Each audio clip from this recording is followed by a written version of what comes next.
next up, we are focusing on the Philippines.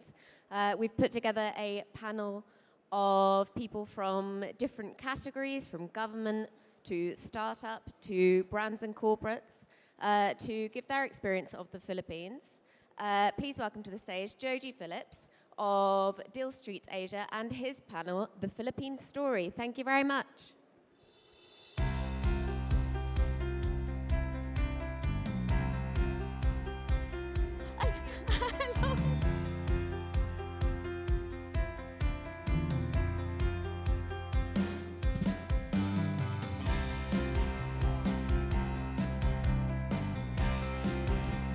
It's bright.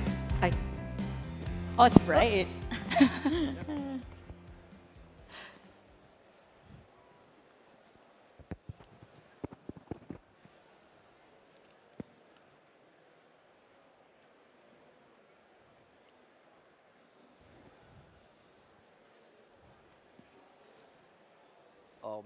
Good evening, everyone. This is going to be an interesting session because it's on the Philippines. And we hope that by the end of the session that you learn a lot more on the Philippines and especially in the startup and the startup ecosystem in the Philippines.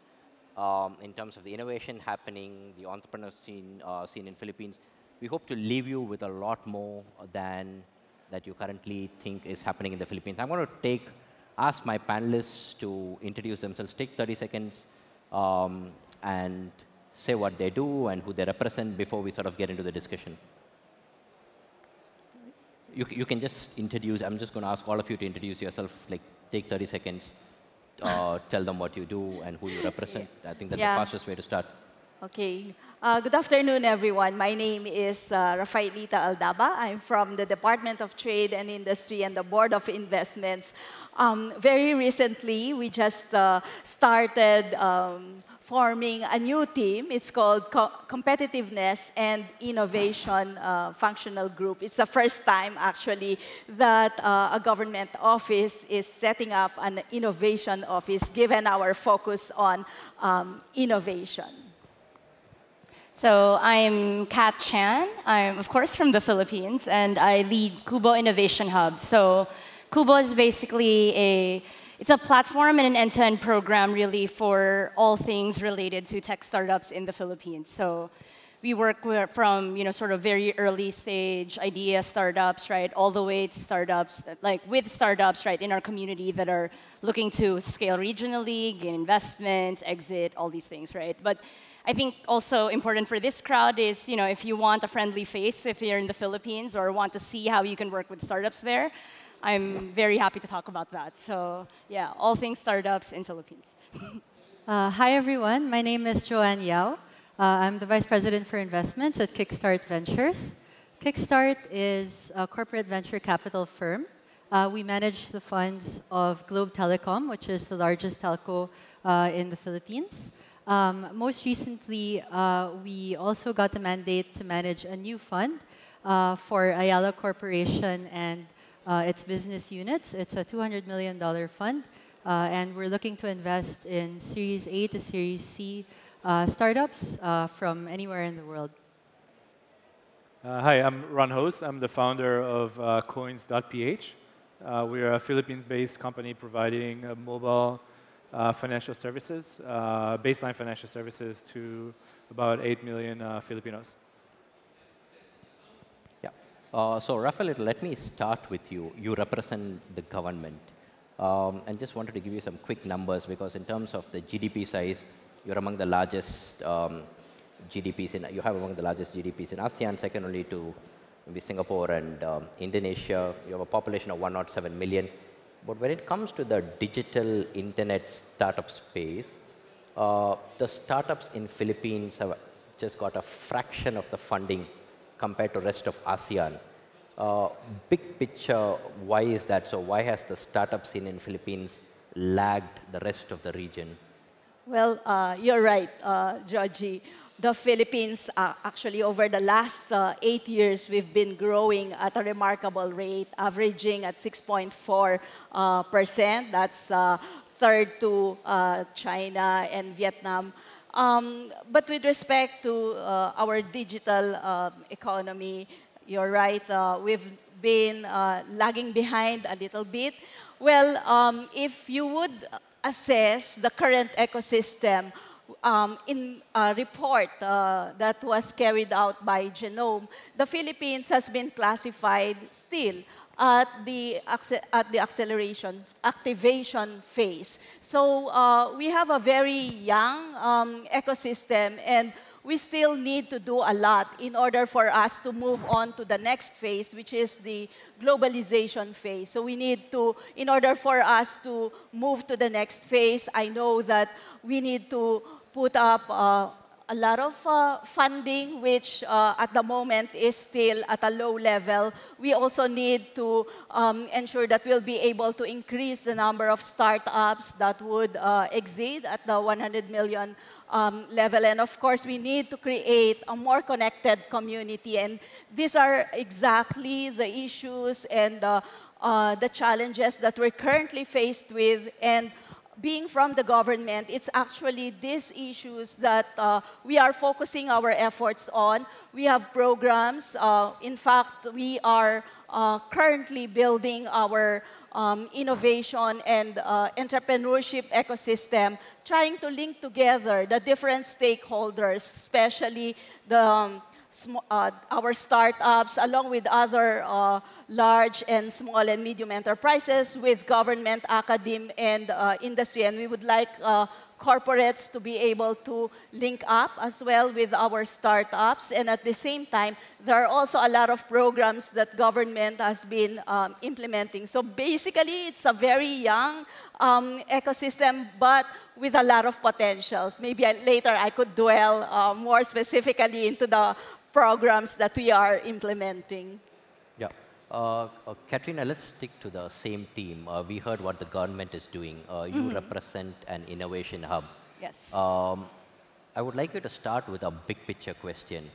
When you look at Philippines compared to some of the other ASEAN countries, one of the questions that's been asked often is, when would Philippines produce its first unicorn? And it's more of a signaling. So what's your take on this? If you look at it as a big picture question, what's your take? I mean, people do say it's about time that the Philippines produce a unicorn, right? Like, there are a lot of factors that sort of play into our favor when you think about, you know, being maybe one of the fastest growing economies, right? One of the second largest in terms of population or potential market after Indonesia. And when you look at the regional unicorns, they actually find that when they enter the Philippine market, you know, it's one of the biggest markets out there, right? Like, people are using technology, they're adopting like new stuff, right? So, and you know, the big middle class, right? So again, a lot of factors that are playing into why, you know, we should have by now like produced some unicorn. But there are also, I guess, on the other side of that, some challenges that especially local companies face, right? So I think Undersecretary Fita mentioned a couple of them. Like, capital is definitely one area that's still missing or that needs work, right, in the Philippines. It's quite difficult to access risk capital, especially locally. And I think that's preventing, of course, when you talk about unicorns, it's all about like the traction/valuation game, and that can become a very expensive endeavor, right? So local companies or Filipino companies are still working towards like being able to raise enough money to actually be able to grow. And of course, like, not just within the local market, but really thinking about, you know, the Southeast Asian market, right? Like, there's no way to create like a competitive company, like, if you're not thinking regionally from the beginning. You could argue that the Philippines with a population could support like a medium-sized like you know, startup, right? But like a true unicorn, like a, you know, a Grab, Gojek scaled company, right? You would need to really have like a regional play sort of from the beginning. I guess another thing is from a culture/talent perspective, like again, there's a lot of, you know, the Philippines graduates a lot of tech talent. I think we've already, even now, right, like, we are producing a lot of workers and tech talent that's going into the startup space. But they're, in terms of actually converting that into, you know, founders that are starting companies, you know, they're still culturally some ways to go in terms of even, convincing your parents that it's okay to kind of pursue this sort of more risky path. And I guess also we need to have more success stories, I guess, to see that there's a path to get there. So again, still a few challenges, right, in terms of maybe why we haven't gotten there. But I think we are on the cusp of something. We are beginning to see companies that are able to, have that ambition, right? Beginning to show traction, right? A lot of the, even new funds are popping up, like, every couple of months. So I think the trajectory definitely it's in the right direction, right? And again, it's a great time to get in because I think if you do, you're sort of at the right time, or it's at that inflection point where we could in the next 1 or 2 years see some of our big exits and success stories. Yeah. I think one of the points that you made was access to capital, one of the major challenges. Joan, you represent you're an investor, perhaps the best known VC firm in Philippines. You have been investing in Philippines for all the way from 2011 or 12 till now. Your size of funds have grown. What's really, when you look at Philippines from an investor's perspective, what's changed from, say, 2011 to 2019? Thanks a lot, Joji. Yeah, I think the investing landscape definitely has gotten more diverse and richer over the years. Pun intended, richer. No, but when Kickstart started in 2012, we started with $2.5 million in capital investing in early stage companies. In 2015, we got the mandate to manage $50 million, and most recently have come into managing about $200 million. That reflects across the Philippines, I think, increased interest not just from Globe and Ayala to invest in startups and innovation, but other local corporates are also seeing that as well. Last year, there was a news article that came out in September 2018. 50% of Filipino CEOs feel like it's necessary to invest in startups and digital innovation. What we've seen over the past 6 months of this year is at least 3 conglomerates have announced corporate venture funds or corporate venture initiatives. So apart from the Ayala Active Fund, JG Summit also announced a $50 million JG Digital Equity Ventures Fund. Union Bank, which is one of the banks here in the Philippines that I believe Coins works with quite a bit, also announced that it was going to be investing $10 million a year in corporate innovation or fintech initiatives. Apart from the local capital that is mobilizing, we are also seeing more Singapore-based funds come to the Philippines more often, either initiating coverage with a full-time person, or even in some cases setting up their own kind of dedicated Philippine satellite funds to begin to invest in opportunities that could become quite big over the next 5 years. Interesting. Ron, coming to you, I just wanted to start with a question to set the context. If there's one sector in Philippines which has sort of seen a lot of startup activity compared to many other sectors, that's fintech. And if there's one sector where the government has been active, again, that's fintech. You have a regulatory sandbox. The government has given you easier KYC norms. The payment system, the rules have been simplified. Is that why fintech has really taken off in Philippines compared to several of the other sectors? And where do you see the fintech scene in the Philippines progressing in 2019 and 20? I think there are several reasons why we're seeing this kind of perfect fintech storm in the Philippines. I mean, one of them is definitely government.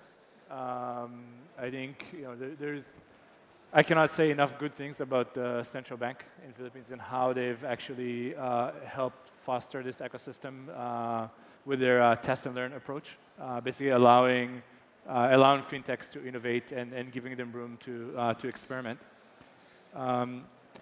The second one is that there is actually a real need. Filipinos need better financial services. It's a real pain that these companies are solving. So that's that kind of provides very fertile ground for building a company.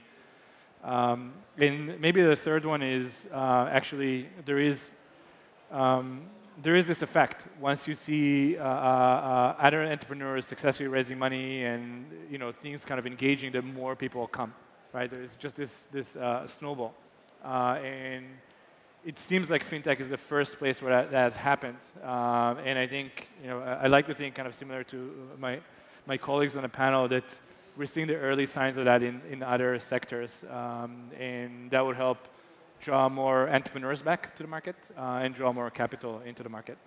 Ron, I just want to stick with you again and ask you a further, like an additional question on the fintech scene in Philippines.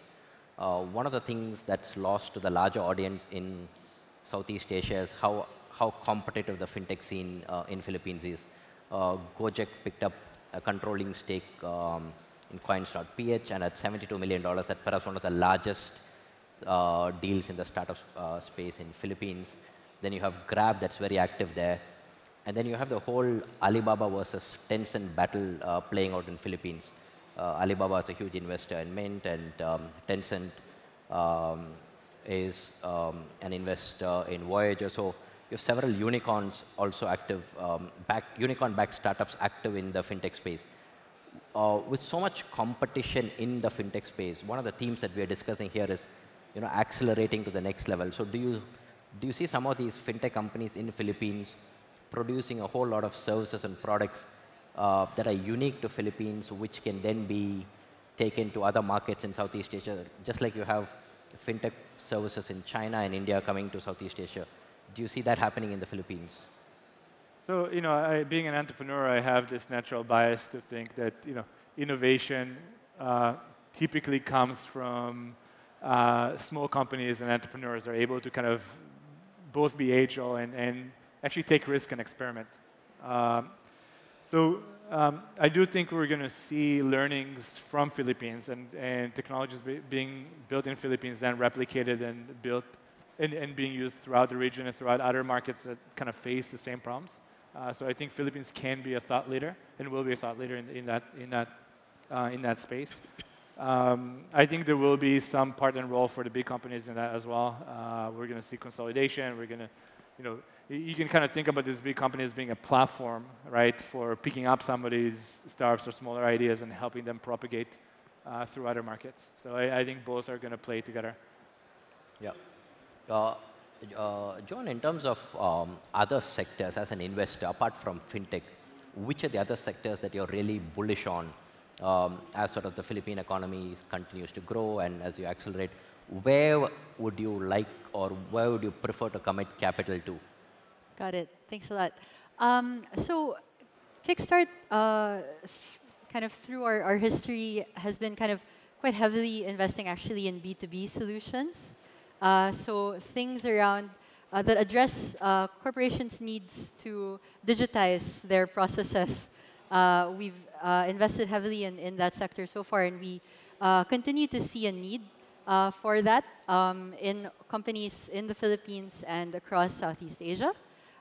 So we remain bullish on enterprise solutions.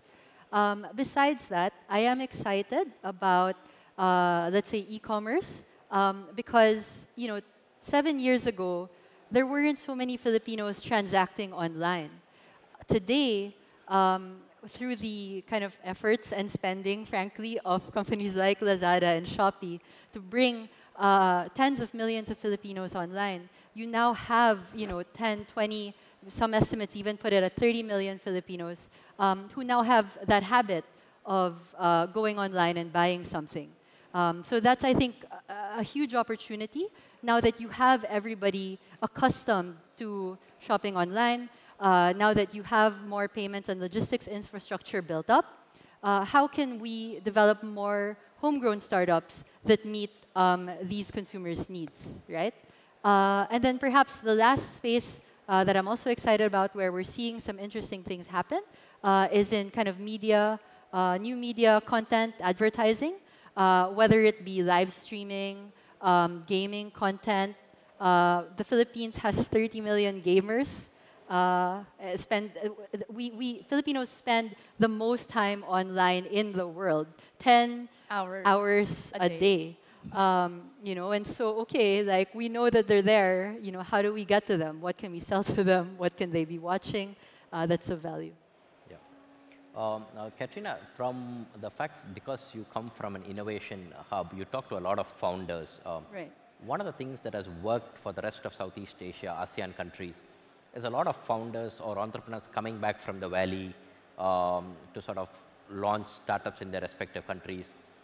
Even countries like Indonesia have seen a lot of people who held corporate jobs in Singapore go back to sort of launch their own startups in their respective countries. What's the scene in Philippines? Because if you look at the data, there's so much of talent that is still going out of Philippines, and a lot of entrepreneurs in Philippines come to Singapore to set their startups because of the ease of doing business. Many go to the US. How big is that a factor in terms of the startup economy sort of taking off in the Philippines? I mean, it's a couple of things, right? But really, I do, you know, like I think they call them sea turtles, right? The people who leave their home countries. But I think it's very true of the Philippines, right? Like the Philippines has a huge diaspora community. Like I think around 10 million are working abroad, right? So, you know, and you could, of course, like brain drain is something that, you know, you worry about, like, and, you know, it could be a bad thing, but it's also an opportunity. So a lot of the, you know, the mega startups, right, they were started by people that decide to come back. And I think that again, the timing and the circumstances are becoming ripe such that it does make sense for people to start coming back and hopefully bringing with them the experience, the know-how, right? Like putting up a company isn't just about technical skills, which of course that is part of it, but it's also, you know, learning how to, you know, think and about building these sort of scalable companies, right? So we are seeing that type of experience coming back at the founders level. When you're looking at, again, the talent pool also, right? You know, sometimes there's this criticism maybe that, you know, the Filipinos are good workers, right? Or like that it's like tech talent, but not like the kind of high skill type that you need, right? But I think that's not true, right? Like it's a gateway drug. It's almost like a fertile kind of ground for where, you know, again, developers and, you know, the other, you know, data scientists, right? They're getting exposed to the practices and they're building for companies that are, again, setting up in the Philippines, maybe because the labor costs are relatively lower, right? Or the English is good, which is, you know, again, both a good and a bad thing. But at the end of the day, again, like the net effect of that is that you are getting more people, you know, ultimately in the ecosystem that are capable of building, right, these companies and these solutions that are useful. So, I mean, while, you know, on one hand, you might think that it's, you know, difficult, right, that you're from day one competing with like all of the big tech giants because of this like no natural moat, right? It's also potentially an opportunity again for, you know, great companies to come out of the Philippines, and these are actually, for me, from my perspective, these are actually good things. Yeah. So Rafaelita, what's the role of the government in changing this narrative, the narrative that you've been hearing so far? If I'm not mistaken, I think earlier this year you passed the Innovative Startup Act. I'm not sure if that's been approved by the president yet, but that had a whole sort of initiatives to push the startup ecosystem. So where does the government come into the whole picture? Yeah, a lot of the issues that that I've discussed in the beginning, many of them really requires government to come in, and we've seen it in other countries. Their own governments provided a lot of support in order to grow their own startup ecosystem, and this is also the way that the Philippines would like to create our own startup ecosystem to grow and develop. You've mentioned the new Startup Act. Well, it has not yet been signed, but it has already lapsed into law. And actually, apart from the Innovation Act, there's also the Innovative Startup Act. Now, both laws would provide funds, which, as we know, is a major constraint faced by our startups. So funds, venture funds would also be created apart from the startup funds, incentives as well in the form of subsidies and other fiscal support. We will also be creating a startup ecozone, and at the same time, we will be addressing those government regulations which make it difficult for our startups to operate. For example, the registration, from the registration as well as in exit, in the closing down a business, all these are being addressed. And we have as well a new law that has just been passed. It's the Anti-Red Tape Act. And again, this is going to provide and improve the ease of doing business for our startups. And lastly, in terms of the procurement law, the government is also relaxing many of our regulations. And this is to enable us to facilitate the releasing of the funds that we are currently setting up. In fact, the law provides 1 billion pesos to be given to innovative startups as well as to other innovation activities of government agencies such as the Department of Trade and Industry, the Department of Science and Technology, as well as our Department of ICT. But apart from this, we are also, by we, I mean the Department of our ICT, they are building infrastructures in order to bring down the cost of internet, improve the access as well as the speed. And DICT has partnered with Facebook as well as with another government agency in order to build these necessary infrastructures that would enable us to bring down the cost of internet. And I think through that, access would be easier. It will not be just for those in the National Capital Region, but as well as the other regions in the country, because our other concern is this innovation, all these new technologies that we are bringing in along with e-commerce, they should not lead to greater digital divide. Yeah. I have a quick follow-up question on the government's role again. One of the things that countries like Singapore and Indonesia, even Malaysia have done well is when the first set of VCs came into existence in Singapore, for example, in 2013, the government became an LP in all those nascent VC firms in Singapore through the NRF, the National Research Foundation in Singapore. Your Startup Act says that $191 million is going to be set aside for venture capital, for venture capital funding. Do you see that being a game changer? Because a vibrant VC ecosystem is the most vital thing for the startup ecosystem to sort of take off. Definitely, that is really going to be one of the key factors that would help us in terms of improving our startup ecosystem. And in terms of the lessons from other countries, I think the support in terms of the funding, matching funds here in Singapore, and I think even in Israel, they have a lot of programs that provided support to the startups, but at the same time, the focus also on innovation policy in terms of ensuring that the research investments of government are being commercialized and translated into new products, new services, new business models. And we also have a program pertaining to that, just very quickly. We are building what we call the Regional Inclusive Innovation Centers, which would link together, it would serve as a platform to link together the different programs of government, academia, and industry. And this would offer a lot of opportunities for our startups to really be able to grow and develop. Yeah.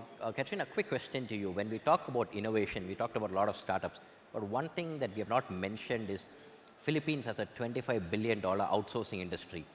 How much of, do you expect to see innovation coming from the outsourcing industry, because you lead the world in the outsourcing space industry? And even in terms of exit, last year when TaskUs was acquired, That was a $500 million exit for a startup in the outsourcing. And that's huge for even the whole of Southeast Asia. Right. So overall in the outsourcing industry, do you see innovation? We were sharing a story about this entrepreneur from Cavite, from a small town in the south of Manila, middle class, started creating unboxing videos on YouTube, and is now making millions of dollars a year, basically just creating content on YouTube, and is actually coaching people all across the region. The stories are there. I think sometimes we don't celebrate them as much, but yeah. I have one. Sure, go ahead. One of our portfolio companies, it's called LifeTrack Medical Systems. This medical imaging platform that was developed out of the Philippines is operating in 10 countries, including Singapore. LifeTrack is being used in the most advanced cancer hospital here in Singapore. And I just heard from their CEO that they are piloting with the UK National Health Service starting Q3. And so that's an example of a Filipino company that's gone global, is operating in 10 countries, and started from what we see as constraints, what we see as limitations, are actually opportunities.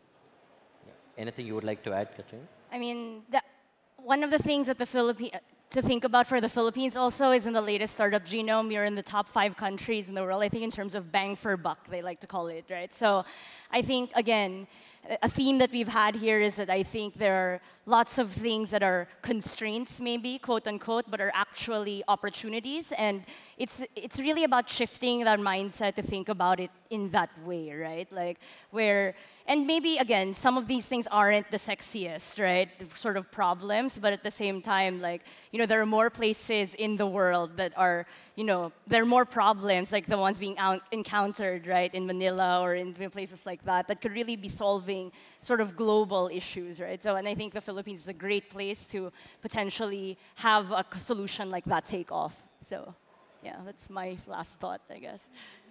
Yeah, and to wrap up, Rafaelita, do you see sort of the Philippines government, like governments here in Singapore or Indonesia, sort of working or inviting other startups from ASEAN, making it easy for them to come to Philippines, set up shop? What's your... Yeah, in fact, I forgot to mention earlier that we are also relaxing our the granting of visas. So there's going to be startup visas along with other measures that would enable the Philippines to engage in cross-border trade. We are actively participating in the negotiations on this, and apart from those, all the necessary data privacy, we have an e-commerce law, cyber security act, all of the foundation are the legislations are present. And let me also mention that at the moment we are also building the Philippines to become an AI, artificial intelligence center of excellence. The roadmap is currently being drafted, but we're focusing our efforts in terms of building a pool of data scientists. So there are already the top 4 universities are already offering MS in data science, and at the university level, at the undergraduate, data science courses are also being incorporated in courses such as math, BS statistics, computer science. So we know that the opportunities are really huge in terms of AI, and hence we're trying to bet on this. We're working with a company based in Silicon Valley, and tech hubs are also being established to serve as the training centers for data science. So there is really a lot of opportunities, though our ecosystem is still young, but we know that through all these measures and through the cooperation of government, academia, and industry, along with our relationships with our neighbors, we will be able to achieve our goal. Yeah.